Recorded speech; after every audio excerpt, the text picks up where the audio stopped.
You think you know what an AI bubble looks like. Skyrocketing valuations, trillion-dollar companies, everyone and their grandmother talking about the next big thing. Sound familiar? In March 2000, Cisco hit a PE ratio of 472. The Nasdaq had just finished a 582% run-up. Investors were convinced the internet would change everything. They were right about the internet.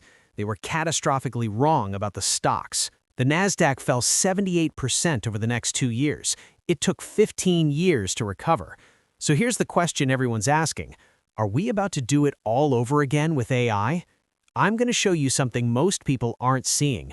By the end of this video, you'll have the exact framework to tell the difference between companies riding a genuine revolution and the ones who are about to become the next pets.com. And there's one number, one metric that predicted the dot-com crash that almost nobody was watching. When I show you what it looks like today, you might be surprised. Let's get into it. First, let's be honest about why smart people are worried. The parallels are uncomfortable. In 1999, Cisco was the picks and shovels company of the internet boom. They made the networking equipment that powered the whole thing. Every company building for the internet needed Cisco hardware. Today, that's NVIDIA. Every company building AI needs their chips. Cisco went up 7,000% in the run-up to the crash. NVIDIA, up over 2,000% since late 2022.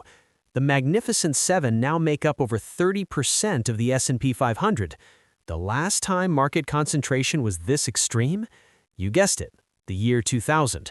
And here's where it gets uncomfortable. Suddenly, everyone has AI. Your coffee maker has AI. Your toothbrush has AI. Companies that sold staplers 6 months ago are now AI-powered productivity platforms. This is exactly what happened in 1999, except back then, companies were adding .com to their names instead of AI.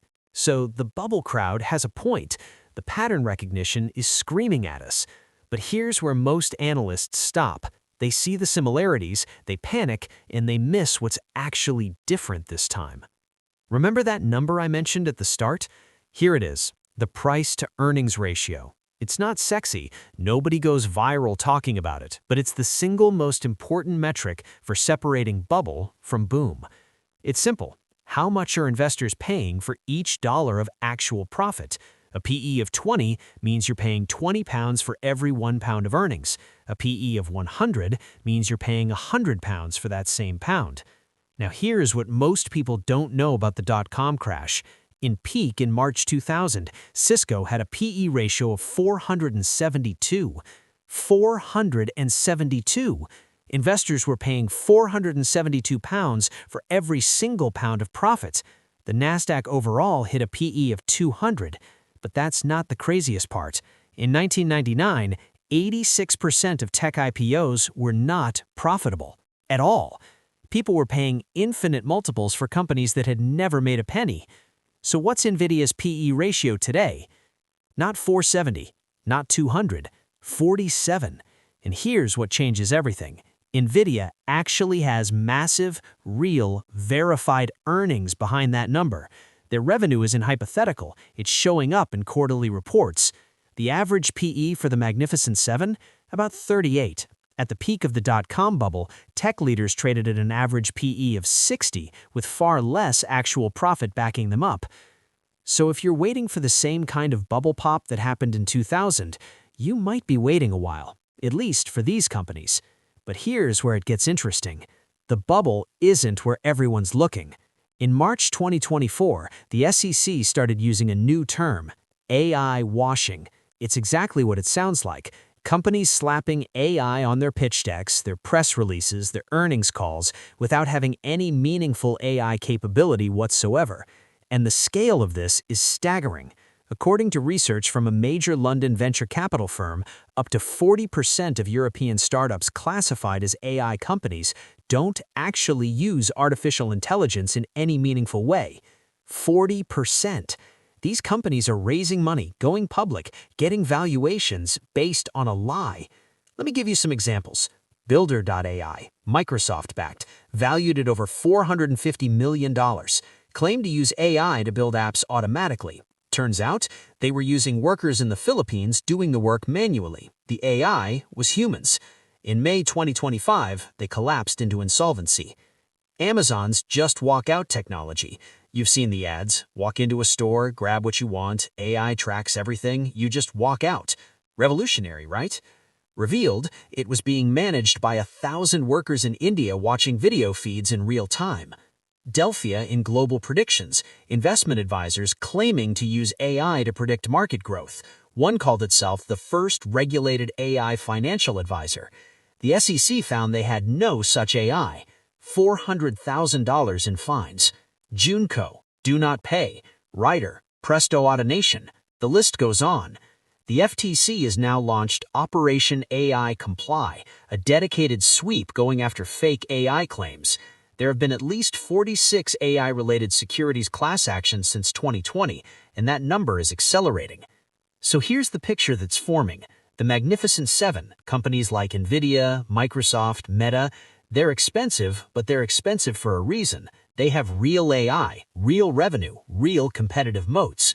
The danger zone, it's the hundreds, maybe thousands of smaller companies riding the hype. Companies that added AI to their name but couldn't explain their algorithm if you paid them. We're not in one market right now. We're in two. One is pricing in a genuine technological revolution with real fundamentals. The other is pure speculation dressed up in buzzwords.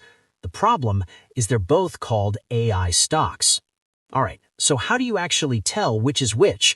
I'm going to give you 5 questions, 5 filters. Run any AI stock through these and you'll know where you stand. Question 1. Is the AI the product or just marketing? Real AI companies generate revenue because of their AI capability. The AI is why customers pay. Fake AI companies have a regular business, maybe software, maybe consulting, and they've sprinkled AI terminology on top like garnish. Ask, would this company's revenue exist without AI? If yes, be suspicious. Question 2. Can they show the receipts? Genuine AI companies report AI-specific revenue. They break out how much money their AI products actually generate. If a company keeps talking about AI transformation, but their earnings report looks exactly like it did 3 years ago, that's a red flag. NVIDIA's data center revenue, their AI business, grew from $15 billion to $47 billion in a single year. That's a receipt. Question 3. What's the PE ratio telling you? If a company has a PE over 100, they'd better have explosive growth to justify it. If their PE is in the hundreds and their revenue is flat, that's .com math. That's speculation, not investment. For reference, NVIDIA at 47, Microsoft at 35, the S&P 500 average around 25. Companies trading at 150, 200, 300, you need to ask some hard questions. Question 4. Who are their customers? Real AI companies sell to other real businesses. They have enterprise contracts, data center deals, long-term partnerships. Suspicious AI companies have vague claims about users and engagement without concrete B2B revenue. This was the exact divide in 2000. Cisco had real corporate customers. Pets.com had traffic. Question 5. Are they profitable or just growing? Growth is great, but in 2000, growth meant burning cash faster to acquire more users who might someday pay you. Today's tech giants are massively profitable. Apple, Microsoft, Meta, they generate real cash. If a company is growing revenue but bleeding money and their only plan is AI will fix it, you've heard that story before. These 5 questions won't make you a fortune overnight, but they'll keep you out of the trap that caught millions of investors in 2000 and the trap that's being set right now with AI washing. Let me leave you with this. The dot-com bubble taught us something important that most people learned wrong. The common belief, tech stocks crashed because the internet was overhyped. The reality, tech stocks crashed because investors couldn't tell the difference between companies that understood the internet and companies that just had a website. The internet wasn't overhyped. It changed everything, exactly like the bulls predicted. But Pets.com didn't survive to see it. Amazon did. The difference wasn't timing, it was fundamentals. AI isn't overhyped either. It probably will change everything. But AI companies and companies that will actually profit from AI are not the same list. Right now, you have companies trading at 47 times earnings with genuine revolutionary technology and growing profits. And you have companies trading at 200 times earnings with press releases full of buzzwords and a business model that amounts to "trust us." The first group might be expensive, they might pull back, but they're built on something real. The second group, that's where the bubble is, and when it pops, and it will, those will be the stocks that go to zero. Here's the shift I want you to make. Stop asking, is this an AI bubble? Start asking, is this specific company built on AI or built on hype? Because the answer isn't the same for everyone. And the investors who understand that difference, they're the ones who won't be holding worthless stock when the music stops. That's the game. Now, you know how to play it. If this shifted how you think about AI stocks, drop a comment below. I'd love to know which company you're going to run through those 5 questions first. And if you want more frameworks like this, ways to cut through the noise and actually understand what's happening in markets, hit subscribe. I put out new analysis every week. I'll see you in the next one.